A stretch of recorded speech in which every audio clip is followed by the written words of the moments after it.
Emma, Norman, and Ray are three extremely intelligent orphans that share a happy and structured life at the Gracefield house along with 35 other kids. At breakfast, we meet Mom Isabella. She tends to the kids with patience and care. Following breakfast, the kids are shown demonstrating their intellectual aptitude in a series of tests, which Emma, Norman, and Ray all pass with perfect scores. The kids then engage in a game of tag on the large green fields and among the lush trees of the forest that surround Gracefield. Norman seemingly disappears into the forest with nobody able to find him until Emma accidentally stumbles upon the outer limits of the forest and notices him gazing at the low-level fence at the border. There's a discussion of what the outside world must be like, and the kids all take turns dreaming about that fated day when they're adopted and finally leave Gracefield. One of the younger kids, Connie, is actually being adopted that very day. After a day of play and fun, Connie bids a tearful farewell to her Gracefield family and is led away from the house by Isabella. During cleanup, Emma comes across Connie's beloved stuffed animal, Little Bunny. Knowing that she can't possibly make the transition into her new foster home without her dearest friend, she takes Norman and attempts to return the doll to Connie. The pair makes their way to the gate where a truck lies waiting in the stone corridor. Emma assumes that if she leaves the bunny in the back of the truck, that Connie will eventually find it, but when she goes to place it, she discovers a horrific scene. Connie's lifeless body. They hear voices from another room and immediately go to hide under the truck. Horrified, they see a figure that looked like demon monster. She and Norman both struggle to muffle their screams of terror as the monsters discuss how the kids are being raised as high-quality meat for rich and powerful monsters. Suddenly, one of the monster calls Mom and tells her to ensure that the delivery of the high-quality goods goes off without incident.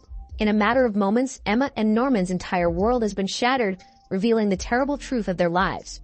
Realizing that the Gracefield house is actually a farm raising humans as food for the demons. They eventually escape from the corridor, running back to the house. That night, she and Norman are discussing what to do next when Norman suggests they should plan on escaping. Emma is reluctant, not wanting to leave the other kids there to die. Meanwhile, Isabella discovers the stuffed toy Emma had left beside the truck when they fled. Emma can barely hide her look of terror upon hearing and seeing Mama for the first time since their discovery, but Norman tells her they have to keep smiling like nothing's wrong. Mama may know someone was at the gate to leave the bunny behind, but she doesn't know who. During playtime, Emma and Norman agree escaping through the forest is the safest way, but when they cross the short fence, they soon encounter a massive, seamless concrete wall. Things get even more complicated when a little girl is lost. All Mama has to do is glance at her watch, and she knows exactly where to find her. So, now they know that security is rather lax because they have some kind of tracking device implanted somewhere in their bodies.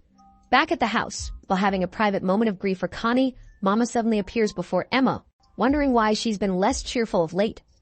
Ray ends up bailing them both out when he rings the dinner bell, but as Emma and Norman depart, Mama asks them straight up if they were at the gate the previous night. They cheerfully say of course not, that's against the rules, and continue on, but Mama is definitely suspicious. Once they're alone again, neither can hold in their sheer terror anymore. They're going to get out of here. They just need a plan. That plan involves stashing a bunch of table linen in a tree hollow near the wall that they'll use to make rope when the time comes to escape. They have 2 months left before the next child is taken. But someone followed them out to the wall. Fortunately for them, it's their friend Ray, who wants to know what's up. They tell him, and to their amazement, he believes it all, because he knows Norman well enough to know he'd never lie about something like this.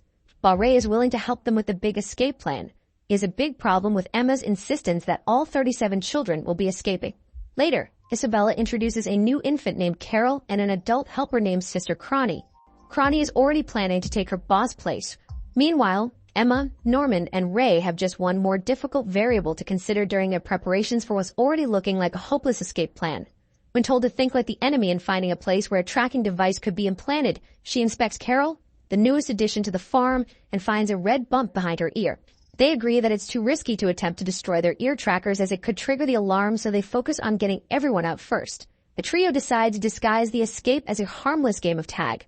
Emma sets to work improving the kids' physical condition, while Norman and Ray coach them up on the proper way to survive. Unfortunately, Sister Cronny is suspicious about their plans and intends to ship them out sooner than their official ship date so she can accuse Isabella for breaking protocol and grab power. Later, Norman and Ray put the pieces together to determine there's a traitor among them. Isabella promises Cronny that if she cooperates, she'll be a mama of her own. Predictably, Cronny privately fumes and resolves to unseat Isabella rather than wait to be promoted. Meanwhile, Emma, Norman, and Ray continue their escape practice disguised as a game of tag. Only this time the team's led by older kids rather than everyone on their own. The trio suspect Gilda or Dawn to be the traitor. Later that evening, the trio share their secret with two other children, Don and Gilda, although Norman chooses not to tell them that Connie is dead. Norman lies that the kids who left were victims of human trafficking, since the cold reality might just be too much. Gilda and Don ultimately both agree that an escape attempt is the only choice. Ray doesn't like how Norman left out the truth to Gilda and Don about all the kids dying and being eaten. But for Norman, the escape must come first. He's also set traps for Gilda and Don by giving them different locations for their escape rope. That night, Emma pretends to sleep and watches Gilda sneak out of the bedroom. What Emma can't see through the door is that someone slips a piece of paper under Isabella's door with the location of the rope under Norman's bed. After the paper is delivered, Gilda visits Cronnie's room and Emma listens in from behind that door. Things get a little tense in there, with evidence wavering between Gilda being Cronnie's informant and not. But in the end, Gilda does what Emma hoped for and refuses to give up any information. When Norman and Ray search the two spots where the rope was hidden, Norman says there's nothing under the bed, and Ray says that must mean Don is the traitor. Only now Norman is convinced that Ray has been the real traitor all along, since he was the only one who knew about this place. For his part, Ray doesn't deny anything, but he does explain that he did it because it had to be done. Norman agrees to forgive Ray as long as he agrees to be his spy as well. Ray agrees, but only if Norman tricks Emma into thinking or taking everyone. Other than Gilda and Don, the little ones will be a burden, both during and after the escape, and Ray didn't spend years being Mama's informant for everyone to get killed in a futile attempt to get everyone out. Later, Ray meets with Isabella, telling her the others continue to use the game tag as practice, but focuses Mama on Sister Cronnie as the primary threat. Later, Ray admits to Emma that he's Mama's informant. Gilda and Don feel left out of most of the private conversation between the other three, but Gilda and Emma start observing Mama more closely, and Emma discovers there's a secret room where she does something. Don is itching to get in there, but Ray urges caution and Norman agrees. But Don doesn't know that Connie is dead, and so he wants to escape and save her. To that end, he and Gilda enter Mama's room, and Gilda slides a bookshelf aside to reveal a locked door. Don persists in creating increasingly tense situations for himself and Gilda, and is obsessed with learning the truth the other three won't tell them, so he steals Mama's key. Meanwhile, Norman, Gilda, and Ray agree that in order to escape and survive, they'll have to gather as much info as possible about the outside world and how they'll be able to live out there. Within many books in the library, there are book plates bearing the name William Minerva and various words in Morse code. If they can figure out the order of those words, they may be able to glean some kind of useful information Bill is trying to secretly relay to them. It gives the kids hope there might be other humans out there, resisting the demon hegemony. As for Don and Gilda, they explore deeper and deeper into Mama's secret chambers, finding all of the stuffed animals and toys that not only confirm that what Norman said about the adults being bad was true, but make them suspect something far worse is going on. Norman and Ray scold Don and Gilda, but they know they haven't gotten the whole story. Norman decides to tell him the truth, and as expected, it's a lot to take. Don and Gilda help steal certain materials that Ray mentions in his report to Mama, detailing Norman's plot to kill her. Norman tells Emma he's having Ray feed Mama false intel, so she'll ultimately be misdirected or otherwise distracted when they make their escape.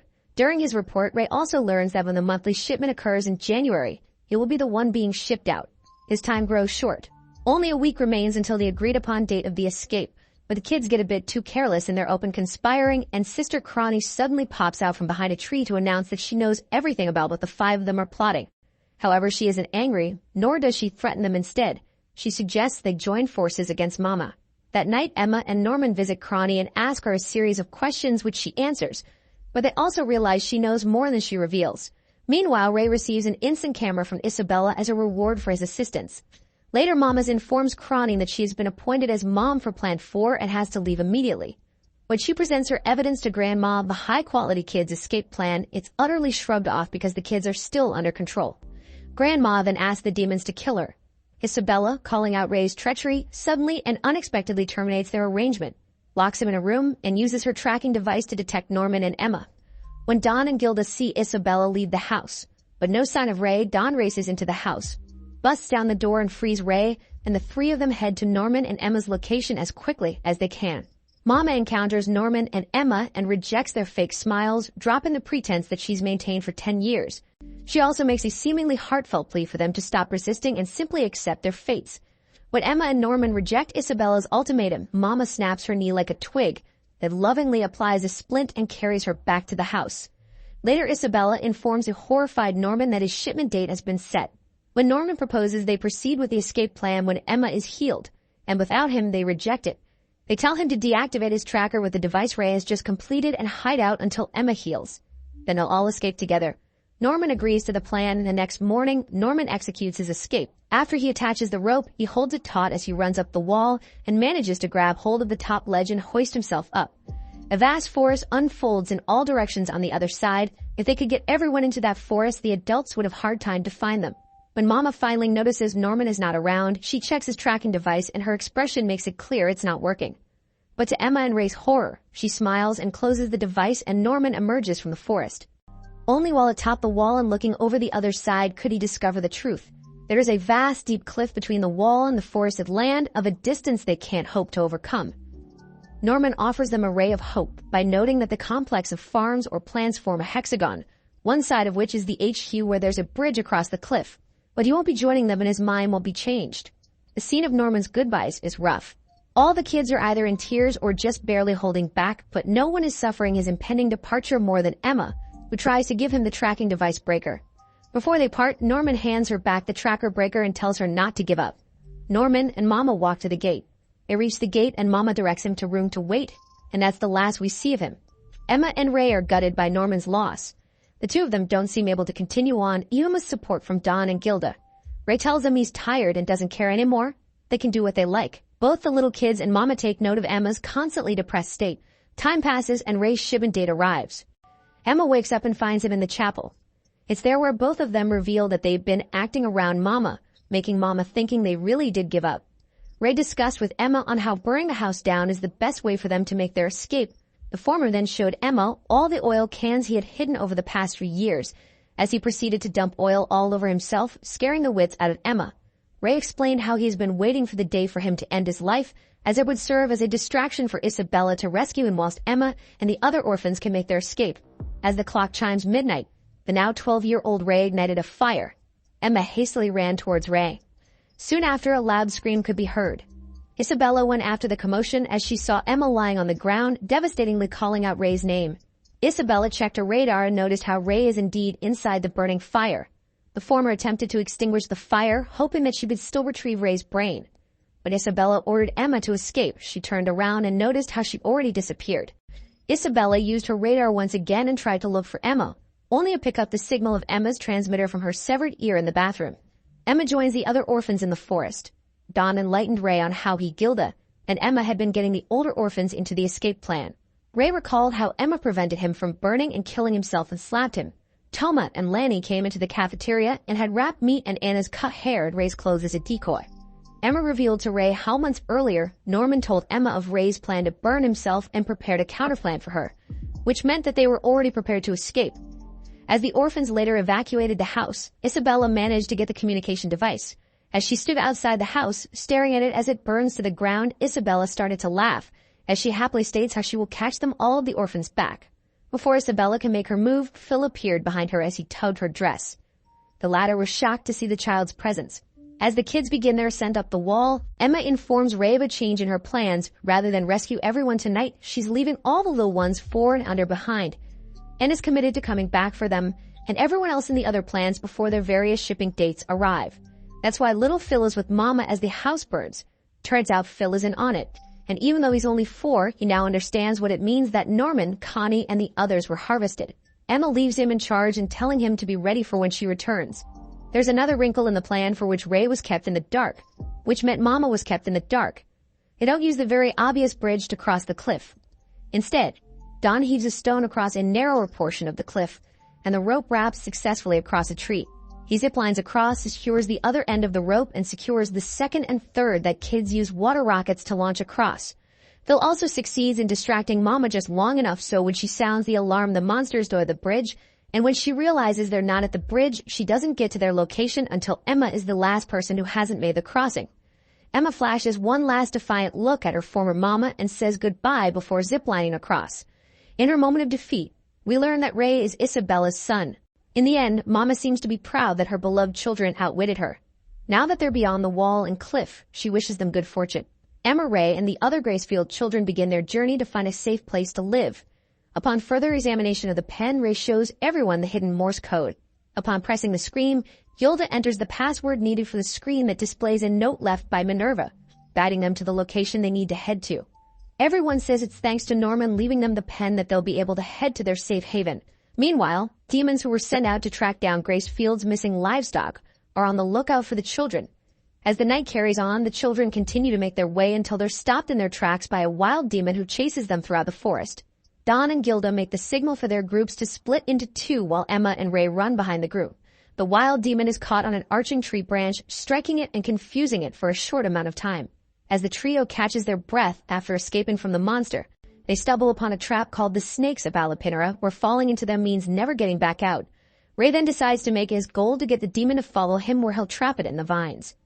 Ray then begins his plan by getting the monster to chase him. However, his plan is cut short by the hunters looking for him. Knowing he'll only be captured, Ray decides to trick the hunters by telling him they're all dead, except for him, and distract them. Shortly after, a call whistle is made from the pursuers, signaling that a child has been found. Emma then explains she'll check out the situation and that everyone should continue to head downwind. However, as she heads off, she suddenly collapses due to the wound on her ear opening up once more. Just as Anna examines her, someone in the distance leads them to safety. During this, Ray continues his escape from the pursuers. Eventually, he's cornered and collapses on the ground. Just as he's about to be taken in, he's suddenly lifted up and taken away by someone else. Ray later awakens next to a lantern in a soft makeshift bed. Taking the lantern from beside him, he wanders until he finds Emma sleeping in a room nearby and goes to wake her up. She awakens happy to see Ray again. As Ray is explained to what happened with Emma and the group, they discuss the possibility of being rescued by Minerva's group. Suddenly, the masked woman from before comes to check on Emma and is relieved to see her up and awake. As she takes them to eat dinner with them, Ray makes the shocking discovery that the man and woman who saved them are actually demons, and that they don't even know who Minerva is. Emma and Ray confront the two now known demons as to what they did with their siblings, leading Emma to think Mujika cooked and prepared them for dinner. Without giving anything away, Mujika simply tells her nothing as Sanju makes room for her to run away. Ray follows after her. Sanju and Mujika shortly enter after and apologize to Emma for not telling her much. In response, she apologizes as well, thanking them for saving the rest of the children. Once everyone but the three are asleep, Emma and Ray ask their questions. They ask why they aren't eating them. Sanju replies back with his religion and its dietary restrictions. They then ask what had happened to humans 30 years ago based on assumptions from books they found in Minerva's name. Sanju is quick to tell them that humans haven't been free in this world in 1,000 years and have only been livestock ever since. 1,000 years ago, a deal was made between demons and humans due to an ongoing war between them. The humans originally hunted humans for food, and in response, the humans began fighting back. More demons were killed than humans eaten. Due to the amount of fear and hatred between the groups, the humans promised to no longer hunt demons if demons no longer ate humans. To keep the deal in order, humans gave the demons other humans to purposefully bred and keep as livestock. Since then, the human world and demon world has been kept apart, and the livestock children were stuck in the demon world. Later on, Sanja gives the children directions as to where they want to go and explains it'll take 6 days total. Throughout the course of the 6 days of traveling, the children are taught about herbs by Mujika and harvesting food and materials by Sanju, as well as mapping and using weapons like bows and arrows. 6 days passed away, and they could finally go to the shelter. Before Emma left, Mujika gave the amulet to Emma, and that amulet will protect Emma if she will hold it, and after that Emma say goodbye to them. They finally find the entrance and went to the shelter. Emma opened the lights, but no one is there, but Mr. Minerva left a letter saying the shelter is for the children. Ray found a radio in the monitor room. With this radio, they can learn about what's going on at the house. Then Emma, Ray, Dawn, Gilda, Anna, and Nat went outside to play the radio, and the radio said everything is normal at the Plant 1 and Plant 4. Emma, Ray, Dawn, and Alicia went on a secret room, and they heard the phone is ringing. Emma answered the phone, and the one who is calling is William Minerva. But her hopes are somewhat dampened by Ray, who explains it to be a recording. Instead recording, Minerva explains his intentions into doing this because he saw countless children be sacrificed to demons and couldn't bear it any longer, thus starting a shelter behind their backs for children that became aware of what was really happening. He leaves the rest of the kids and leaves a map in the pen titled Future, should they ever want to go to the human side of the world, and the recording ends. Suddenly, an explosion is heard down in the power of the shelter and knocking the two late-night shifters unconscious. Two men barge in the shelter with guns and scout the place, looking for the kids, unknown to them that they escaped and hid down the caves. The group runs to escape their captors only for them to drop in from holes above. Emma and Ray push one of them down and escape through another route. Once on the surface, they gather the kids and order them to run into the forest. However, the forest is blocked by a group of armed soldiers who have all the kids at gunpoint, ready to pull the trigger. Unbeknownst to them, the demon the kids have encountered a couple of days back was roaming around the area and then kills all the soldiers. Ray shoots it in one of the eyes, leaving it writhing in pain. The demon enraged chases the kids once more, as they all split up into the darkness of the forest. Back at the prison, one of the demons held a flower of death and was planning to use it on Isabella after a heated debate with his bosses due to the variety of options they had on her. He decides to make a deal with her. He'll give her freedom and something desirable if she manages to bring back all the children, alive or dead. After the attack on the shelter, a group of kids disguised as demons make way into a nearby town under guise of business. They discover that most of the populace are bitter and poor due to the nobility taking almost all shares of human meat. In an abandoned temple not far from town, the kids live in temporary residence while Emma and Ray figure out what to do after the attack. The next day, Toma, Ann, and one of the kids reveal their demon costumes to the group and beg Emma to take them with her into town. Emma objects initially but gives in when Don decides to take them anyway. Suddenly, an old demon emerges from the shadows, not able to recognize the children due to blindness, and believes they are demonic children who are passing through. He begins to pray for his kind and wishes for everything to turn out better for them. Wishing for the town to prosper again, he leaves. In the town's slums, two demons look at their relatives' deteriorating conditions and worry it won't survive the next couple of days. One of them believes that the kids that escaped from Grace Field are still at large and might possibly be in town, and if they catch them and feed them alive, their relatives will survive and be cured of their sickness. Back in the forest, Toma show their slingshot method of catching the gooey fish to the group. Once they're done, they decide to trick Emma to go into town to get some seasoning there. However, once in the market, the two bump into the same demons who were searching for them by accident. At first apologizing for this encounter, the demons start to smell human meat and believe that they were carrying some but find fish instead. In a panic, the two run and the demons give chase all across town. Emma and Ray watch from the rooftops before they were chased by another group of demons. As soon as both groups lost their pursuers, they jump back down and try to navigate back to the temple, only for the original two demons to find them, and then another group of demons hold Emma and Ray at sword point. While the former group tries to dissuade the latter to not kill their quarry, they did not notice another demon appearing behind them and slice them in half, surprising Emma and Ray. While expecting their deaths, he says Emma's name and declares that he found them, and they discover to their shock and horror that the demon behind the mask is Norman.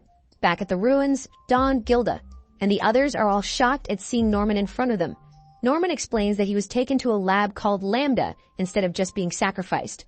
He witnessed children being drugged, experimented, and mutated on, himself being tested a few times. He was able to escape with a supporter of Minerva's help. Sometime later, he was able to develop a drug that degenerates demons and return them to a primal state. Recalling Emma's goal, he began mass production of the drug to make them primal and exterminate the demons altogether and build a human world for themselves so they wouldn't live in fear anymore. While everyone supports his plan, Emma is starting to feel unsure.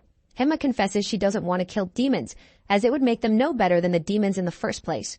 She seeks a pacifist route, though accepts that it will never happen. In the forest, Ray is looking for a hideout that Norman told them about. Once there, they are greeted by Ciclo, Barbara, and Vincent, Norman's adult co-conspirators, and inform him that Norman is out and will be back soon. Norman arrives and beckons the latter two outside before addressing his friends. As he introduces the drug, Ray reveals that some demons will not degenerate with the drug, and Norman curiously questions them and rises in anger after hearing that the demons the group encountered are still alive. Angrily reacting to Mujika's name, Norman recalls her exploits that span all the way back 700 years. Originally a savior of an out ghost town, she can turn anyone into a non-human eating demon by fusing her blood through any means and can create demons through her same composition. Word soon spread throughout the demon world and it became prosperous for a time. However, the king found out and carried out a genocide of demons who carried Mujika's blood to keep the demons in line and not be overthrown or have any coots from them. These events sparked the human-demon war and the promise soon after, and Mujika faded away into obscurity, unaware to everyone that she was on the run ever since. Norman berates Emma for her way of thinking and resolves to kill Mujika and Sanju so nothing stands in the way of his plan, despite Emma's protests to the contrary. He got shipped out. All the gates were destroyed, Minerva and his supporters were all exterminated, and the only way into the human world is right where it all began. Grace Field House, miles underneath it. Emma makes a last-minute deal. She'll find Sanju and Mujika in a week and he has to stop his plan. After a brief argument with timing, Norman reluctantly agrees and gives his former friends 5 days to find them, else he continues with his plan. He sees them off and walks downstairs to the basement. He declares that the plan is still on and will kill them all, and they bring the two demons to him. Don and Gilda join Emma and Ray into tracking them down and bringing them to Norman, as well as to keep them out of trouble. Back at base, however, Norman suffers a coughing fit and remembers the night of his shipment. Norman recalls what happened at Special Facility, He did not end up being sacrificed on his shipment day. A man named Peter Rattray welcomed him, and he said that he wants Norman to help him in his research. Norman went to a facility where he took tests and he was able to answer each question correctly. Sisla was injected with various mutations, Barbara was tortured, Zazie was chained to a wall, and Vincent was experimented with his head. Throughout his stay, Norman made a plan to escape the facility and was able to get explosives to a bomb he was making. One night, he triggers it and succeeds in his plan and breaks out the surviving inmates, including the 4 whom he employs under him, and is given a pen by a man before dying of his injuries. Back to the present time. In the forest, the 4 are chased by the wild demon. The demon was downed by Ray shooting it in the eye, while Emma collapsed from exhaustion. She was almost eaten, but Sanju kills it. Relieved that they found Sanju and Mujika, they tried to bring them to Norman. However, it was all in vain, as Norman and his group raids the village. They made a bomb in the demon village and spread the drug which degenerates them, and they start attacking each other. The 2 sick young demons came out of their house to flee, and Norman personally went into the demon village to slaughter them. One little demon girl tries to escape from Norman's wrath, searching for her grandpa, the same demon who often prays for things to get better. Just as he returns, he saw the village burning. Realizing what's happening, he tries to find her granddaughter. The drug reaches them and the little demon degenerates, but her grandpa does not. Realizing he's a descendant of Mujika's blood infusions, he attempts to kill them. Norman then sees the carnage his group has wrought onto the demons and begins to have some regrets. Before pulling himself together and preparing for battle, Emma and Ray attempt to convince Norman about how they can still escape without killing the demons. He breaks down crying in front of Emma, crushed by suffering he has experienced and his rash decisions based on the time he has left. Mujika came and she gave the glass with blood to the female demon, instructing her to spread it to everyone so they will not degenerate again.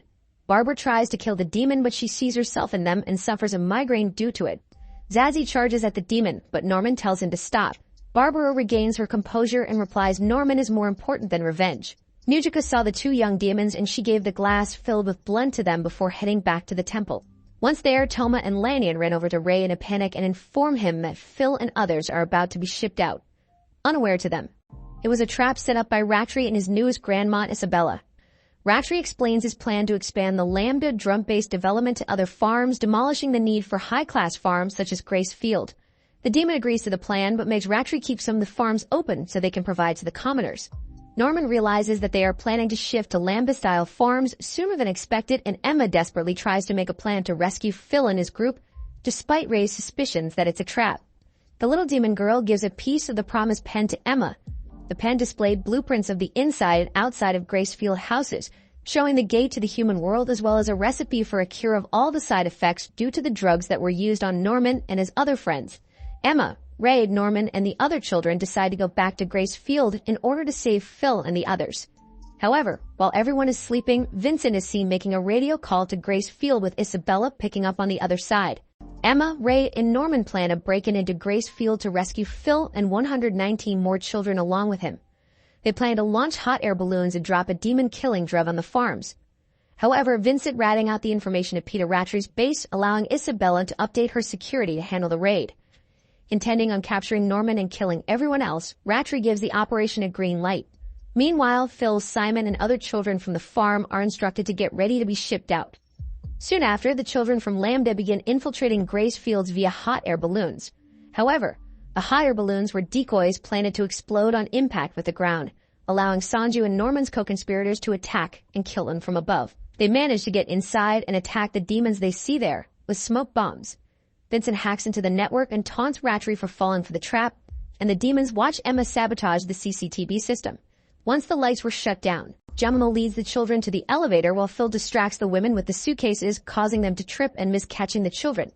The group head to the elevator where everyone reunites. However, the reunion was short-lived as the breeders point SMG at them.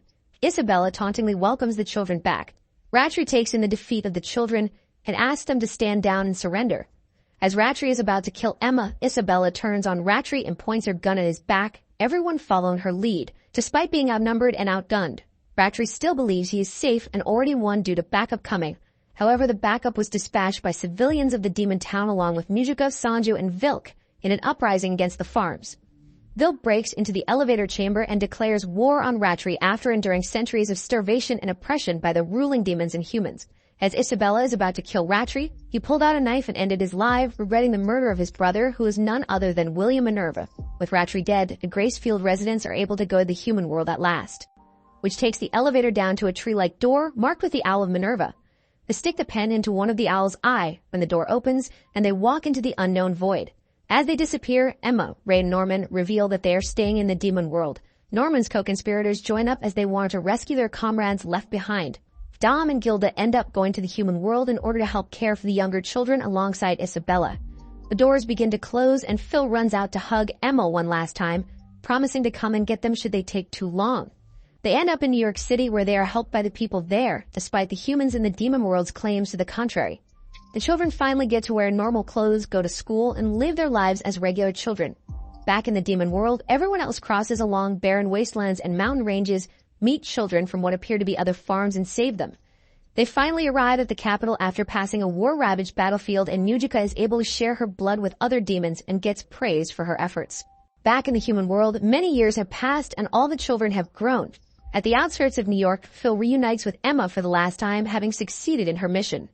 I'll do the second part of this video. Don't forget to like and comment on this video, but I won't do the next part. If you like this video, don't forget to like and subscribe. Until then, next video.